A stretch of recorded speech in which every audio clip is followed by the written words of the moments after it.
Everyone told me not to mess with an HOA. They'll bleed you dry with fines, my brother said. You'll regret it, my best friend warned. I heard them, but I figured, how bad could it really be? I'm a reasonable guy. I follow the rules, for the most part. And I certainly didn't expect all-out war over a fence. The neighborhood looked perfect on the surface. Clean sidewalks, trimmed lawns, a nice mix of young families and retirees. It was the kind of place where people walked their dogs every evening, kids rode bikes without a care, and everyone waved when they passed your driveway. That illusion lasted about 3 weeks, long enough for me to finish building my cedar privacy fence.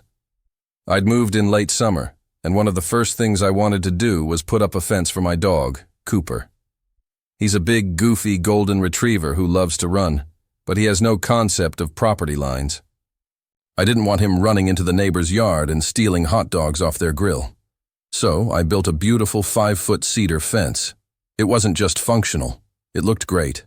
Solid, clean lines, stained a rich, earthy brown. I worked on it after my day job, hammering and measuring into the evenings. A few neighbors even complimented it in passing. Then, right after I screwed in the last hinge on the gate, the letter arrived.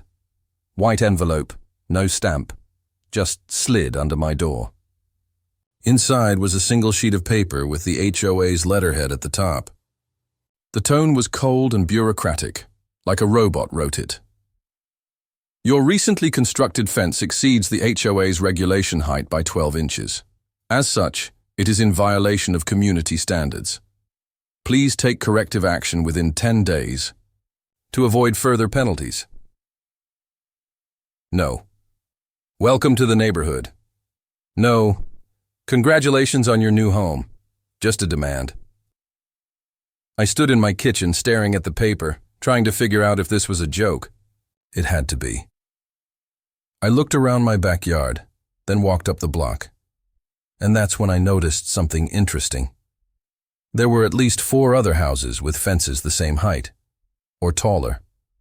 One house had a 6-foot vinyl fence that looked like something meant to block out paparazzi. Another had a wooden privacy wall complete with decorative lattice work. No one was complaining about those. So I did what anyone with a sense of fairness would do. I took pictures, made a little collage of comparison shots. Then I looked up the HOA contact info and called the number listed on the letter. That's how I met Carol Thomas. From the second she picked up the phone, I knew we weren't going to get along. Her voice was clipped and formal, the kind of tone you use when you want someone to know they're wasting your time. This is Carol Thomas, HOA president, she said. I introduced myself, explained the situation, and pointed out that other fences in the neighborhood exceeded the stated regulation. Her response was icy. This isn't about your neighbors, she said. It's about your fence, and your fence is in violation. I asked if I could apply for an exception, maybe even get a retroactive approval since it was clear there were inconsistencies. She wasn't having it. The rules are the rules. End of story. The call ended with her reminding me of the fine schedule, $100 per day until the violation was corrected. That's when it stopped being about a fence and became something else, a matter of principle. I'm not a rule breaker by nature, but I don't respond well to bullies hiding behind clipboards. And make no mistake, that's what this was. Carol didn't care about uniformity. She cared about control. I decided to appeal the decision. The HOA had monthly meetings, and I was allowed to bring my case to the board. I showed up with a folder full of photos, documentation, and even a breakdown of inconsistent rule enforcement in the neighborhood. There were about 12 people there, seated around a table in the community clubhouse. It felt less like a meeting and more like a tribunal. Carol sat at the head of the table, flanked by a few loyal board members who nodded along with everything she said. I presented my case calmly. I even passed around the photos. For a brief moment, I thought I might be getting through. One board member, an older guy named Frank, looked thoughtfully at one of the photos and muttered, "Didn't realize Martin's fence was that tall." Carol cleared her throat loudly. Let's keep the discussion focused. This is about Mr. Harding's fence, not his neighbors. When it came time for a vote, it was a blur of nays. The appeal was denied. My fine would stand. Carol thanked me for my participation and moved on to the next agenda item like I wasn't even there. I left that meeting more angry than I've been in years. Not just because they ruled against me, but because the whole thing felt rigged. There was no fairness, no logic, just Carol and her little empire of petty control. That night, I sat on my back porch staring at the fence. It looked so harmless in the dusk light, golden in the setting sun. I couldn't believe that this thing, this simple structure, had triggered so much nonsense. I didn't sleep well. I kept replaying the meeting, Carol's smug expression, the way the other board members barely even looked at my materials. It was clear they weren't interested in reason. They were just there to rubber stamp whatever Carol wanted. That's when something shifted in me. A quiet, steady voice inside whispered, "If they want a fight, give them one. But don't just fight back. Win." I wasn't going to scream. I wasn't going to knock on doors or cause a scene. I was going to outthink them, outplay them, and when it was all said and done, they wouldn't just regret targeting me. They'd wish they'd never heard of my fence at all. I had no idea then how far it would go. I couldn't predict the twists and turns, the lengths I'd end up going, too. But one thing was certain. Carol had just made a very determined enemy, and I had just started planning something big. The thing about neighborhood politics is that it's never really about what it claims to be. On paper, it's about fences and paint colors and mailbox uniformity. In reality, it's about power, control, and the tiny empires that people like Carol Thomas build around themselves. I knew that now. What she did to me over that fence wasn't about rules. It was about showing everyone who was in charge. So I decided I'd take my time and dismantle her authority piece by piece. The fines kept coming. I paid them, albeit reluctantly. Every check I mailed felt like a small defeat, but I figured I had to play the long game. And that meant staying under the radar for a while. So I paid, smiled, waved to neighbors, and didn't say a word about the fence again. I didn't want to be seen as the guy causing trouble. I wanted to be the guy everyone liked. Because influence doesn't come from yelling, it comes from trust. So, I started building relationships, not in some slimy political way. I genuinely got to know people. Mr. Davis across the street needed help clearing the leaves from his driveway every week. I started doing it without asking. The Petersons, 2 houses down, were expecting their second child and needed an extra hand moving in. I brought my dolly and stayed till everything was unpacked. When the Chang kids were sick and their regular sitter canceled, I offered to watch them for a couple of hours so the parents could keep their work meetings. Slowly, people began to see me not as the fence guy, but as a good neighbor. And while I was doing all this goodwill building, I was learning, listening, asking quiet questions. Who was on the HOA board? How long had they been there? Who actually liked Carol, and who just voted with her to avoid conflict? I learned that the vice president, a guy named Steve Wilkins, had tried to propose a community dog park a year ago, but Carol shut it down citing budget priorities. I found out that 3 other homeowners had received citations for minor violations. Paint shades slightly off code, trash bins left out a few hours too long, but that others, Carol's favorites, seemed to skate by with far worse. I also started digging in public records. I figured if Carol was willing to play dirty, I should be willing to play smart. It didn't take long to find out her personal financial situation was a mess. She owned the largest house in the neighborhood, but her property taxes were overdue. Twice. She'd refinanced the house 3 times in the last 10 years, which meant she was probably underwater on her mortgage, or close. And then I discovered a small gold mine. Carol had made some bad investments in short-term vacation rentals just before the market cooled. She was bleeding money. It was almost poetic. Here was this woman clinging to her paper crown while everything around her was crumbling. and no one in the neighborhood knew because she kept up appearances. Fresh flowers on the porch, crisp polo shirts at every meeting, and that signature smirk like she owned the block. But her kingdom was cracking. I could have exposed her right then, but it would have been too soon. Instead, I bided my time and made my next move quietly. I formed a partnership with a local real estate investor I knew from college. He ran a small property firm and was always looking for houses with good bones in nice neighborhoods. I pitched him an idea. What if we bought a house in my HOA community, fixed it up a little, and flipped it or rented it out? The neighborhood was desirable. We could turn a profit easily. But I didn't tell him the real plan. Not at first. Together, we created a shell company. Nothing shady, just a holding LLC under a generic name.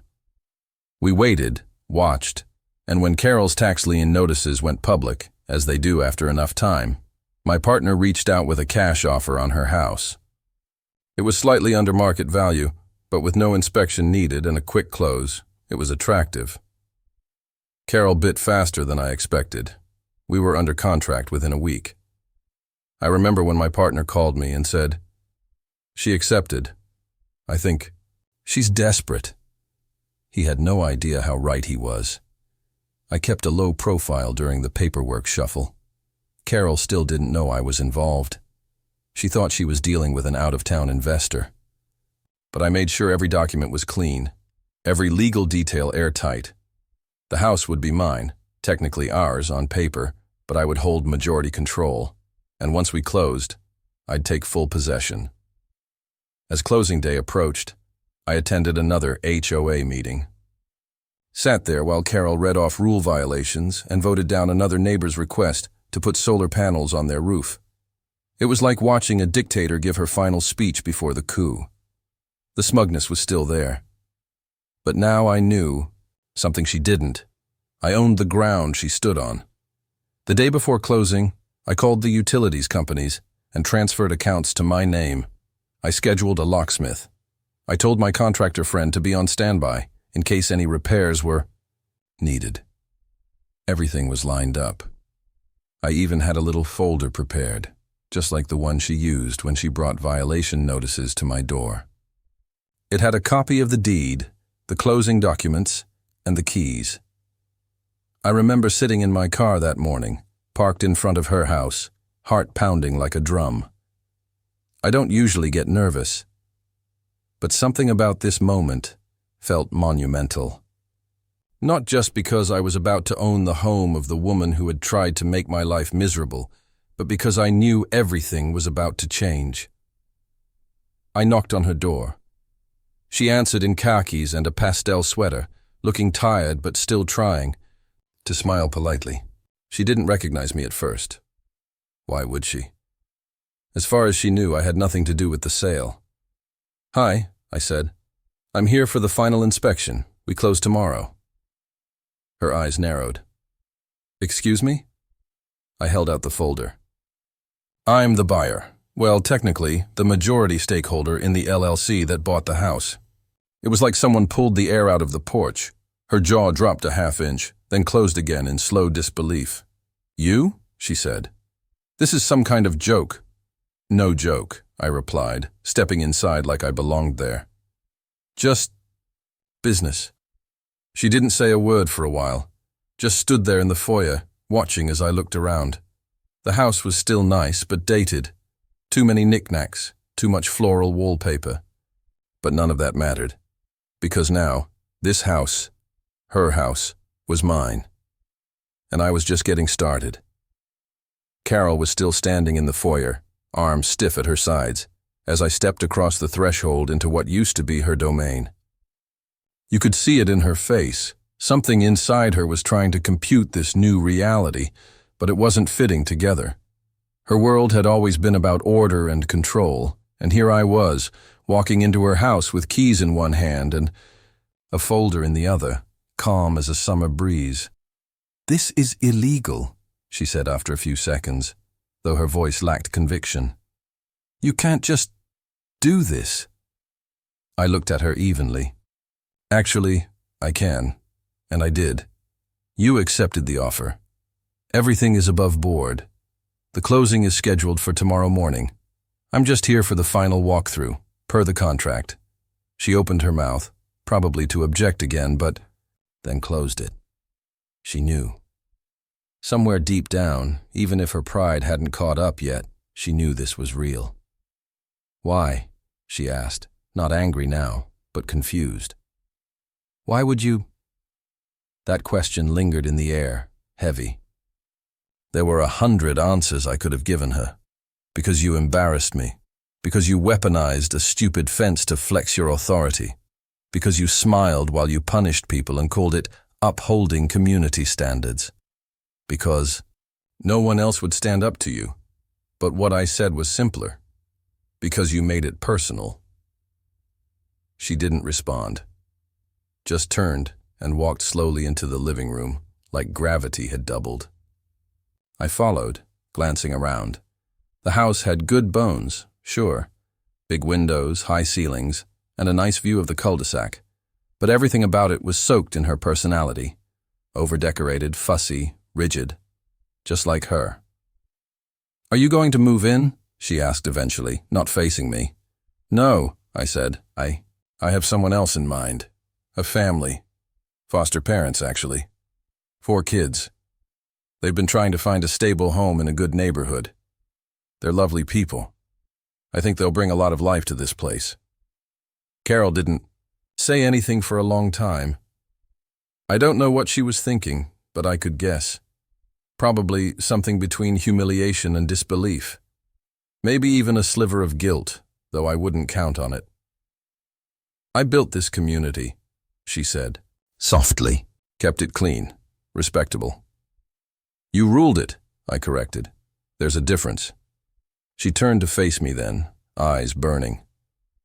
Without me, this place will fall apart. You think you can just let people do whatever they want? Paint their houses purple and build sheds in their front yards? It won't work. I'm not interested in chaos, I said. I'm interested in fairness. You enforced the rules to suit yourself. You bullied people. That's not leadership.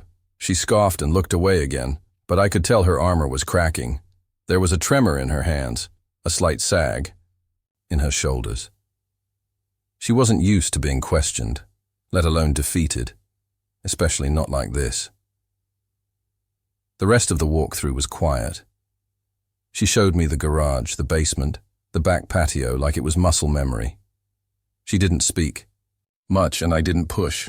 There was a strange civility to it, like 2 adversaries calling a silent truce for the sake of formality. When it was over, I thanked her and stepped outside. I'll have the locks changed tomorrow after closing, I said. You'll have until the end of the week to move out, as agreed. She gave a stiff nod. Don't worry, I'll be gone. I walked back down the driveway feeling something I didn't expect. Not triumph, exactly, but clarity. This wasn't just about revenge anymore. It was about restoring balance, turning something sour into something good. Word spread fast. I didn't even have to say much. People talk. By the following week, everyone knew Carol had sold her house and was leaving. The juicy detail that I was the one who bought it spread like wildfire. A few people came up to me during evening walks just to shake my hand. One neighbor, Linda, laughed so hard she nearly dropped her wine glass. I can't believe you actually did it, she said. I mean, her house? I just made her an offer she couldn't refuse, I said with a smile. Steve, the HOA vice president, pulled me aside a few days later. He'd always seemed like a decent guy, if a bit passive under Carol's thumb. I heard you're the one behind the sale, he said. And I have to say thank you. For what? I asked. For doing what the rest of us were too afraid to, he replied. You didn't just beat her. You outmaneuvered her. Not long after Carol left, a special meeting was called to elect a new HOA president. I wasn't planning to run. Honestly, I'd gotten what I wanted. But the more people encouraged me, the more it made sense. The community needed a reset, and if I didn't step up, who would? I ran unopposed. When I walked into that first meeting as president, there was a weird tension in the air, like people were waiting to see if I'd turn into another version of Carol. But I started the meeting with one sentence. We're not going to rule by fear anymore. There were a few cautious nods, then quiet applause. I followed through. First order of business, fence height limits were changed. I also proposed new bylaws that would require a rotating board, limiting any one person's time in power. I scrapped the automatic daily fines and replaced them with a more reasonable warning system. And I introduced community-driven projects, a garden, a dog park, seasonal events. People began to smile again. Front porches had conversations instead of tension. The new family moved into Carol's old house a month later. The neighborhood helped them unpack, brought casseroles, offered to babysit. Kids played in the yard where her keep-off-grass signs used to be. Laughter replaced the long, bitter silence that had hung over that property for years. One evening, about 3 months after Carol left, I checked the mail and found a plain envelope with no return address. Inside was a single photograph, my fence, and beneath it, scrawled in neat cursive, "You win." No name, no signature. But I knew who it was. I stood in my backyard that night, beer in hand, Cooper napping near my feet, and stared at that fence. The same fence that started it all. It was still standing, 5 feet tall, cedar planks strong and straight. Just a fence, really, but also a monument to patience, to standing your ground, to outlasting the people who mistake rules for righteousness. Carol thought she could bully me into submission over 12 inches of wood. Instead, I bought her house, and I gave it back to the neighborhood she never deserved to rule. The summer sun hung low in the sky, spilling gold across the neighborhood. Kids zipped by on bikes, their laughter echoing off the sidewalks, while parents waved to one another over hedges and porch railings. From the outside, it looked like any other peaceful suburban evening. But to me, it was a quiet victory playing out in real time. Every smiling face, every relaxed front yard conversation, every little pocket of warmth. It all felt like the reward for what had come before. The neighborhood had changed. It breathed easier now, and with Carol gone, people seemed to remember what it meant to be neighbors again. I'd settled comfortably into my role as HOA president. I didn't expect to enjoy it as much as I did, but it turned out that when power isn't about control, it's not power at all, it's responsibility. I made decisions with input. I listened before speaking. And I did something Carol never could. I trusted people to take pride in where they lived without being threatened into compliance. We formed committees, actual volunteer ones, not just figureheads Carol handpicked to rubber stamp her agenda. We launched a neighborhood cleanup weekend, where residents helped repaint mailboxes and plant flowers around the community signs. Someone suggested a movie night in the park. I got a projector and strung up a bedsheet between 2 trees. People showed up with lawn chairs, blankets, popcorn, and their kids in pajamas. For 2 hours that night, under the stars, we weren't a subdivision. We were a family. But just as things settled into this new, better rhythm, something unexpected happened. About 2 months after Carol left, a letter arrived for her at my office. It had the old address, which now redirected to my HOA mailbox. I almost tossed it in the shred pile, thinking it was junk, but then I saw the return address. It was from her sister. Out of curiosity, I opened it. It wasn't particularly personal, just a short note with some forwarded mail and a line that caught my attention. Hope things are better where you are. We're still rooting for you to bounce back. That phrase stuck with me. Bounce back. I couldn't say I'd thought much about Carol since she left. Once she was out of the picture, my focus had shifted to building something, not reflecting on what had fallen. But the idea of her out there somewhere trying to recover from losing not just her house but her influence lingered with me.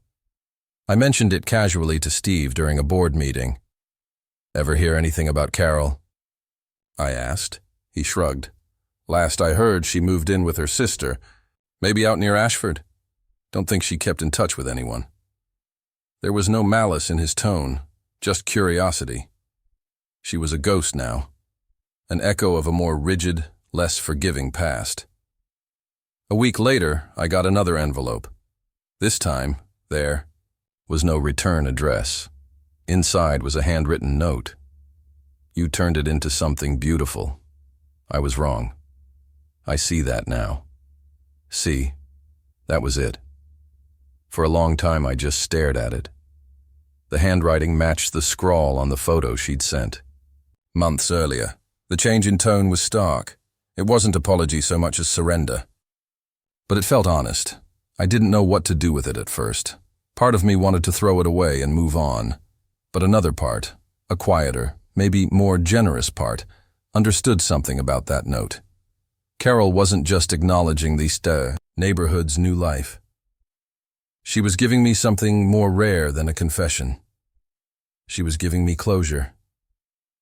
Not long after, I ran into a couple standing in the driveway of the house next to hers. Well, what used to be hers. They'd just moved in and were trying to figure out how to fix a jammed garage door. I offered to help, of course. 5 minutes later, we had it working again, and they invited me in for lemonade. As we sat in their kitchen, the woman said, "The neighborhood has a great vibe. People are so friendly. We almost didn't move here. Heard stories about the old HOA president." I smiled. Yeah, those stories were probably true. Well, whatever happened, she said. It's a great place now.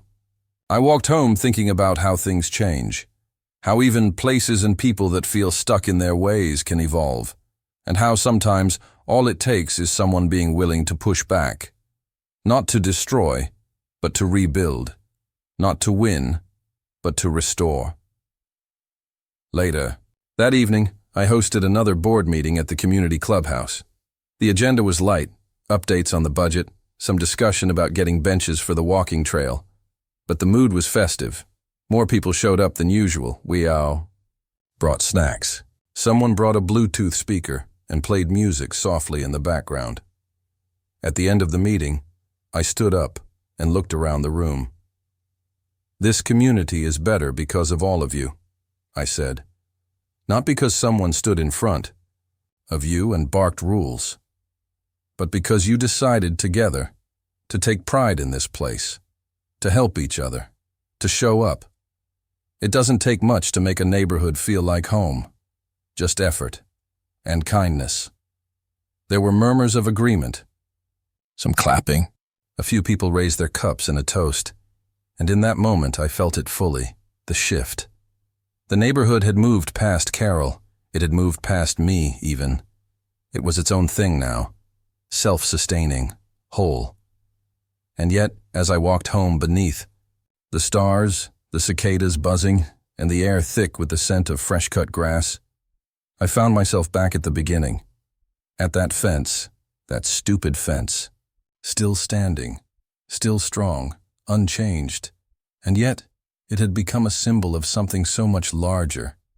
It wasn't just wood and nails anymore. It was a line drawn in the sand, a beginning, a stand. It was the first moment I decided I wouldn't be pushed around. Now, months later, I stood on my porch and watched a little girl ride her scooter past it, her father trailing behind her with a grin. They waved. I waved back. That fence wasn't just my victory. It was the neighborhood's freedom. They tried to kick me out over it, and I ended up owning the house of the woman who made that call. But the real win was giving it back. Not the house. Not the presidency. Not the authority.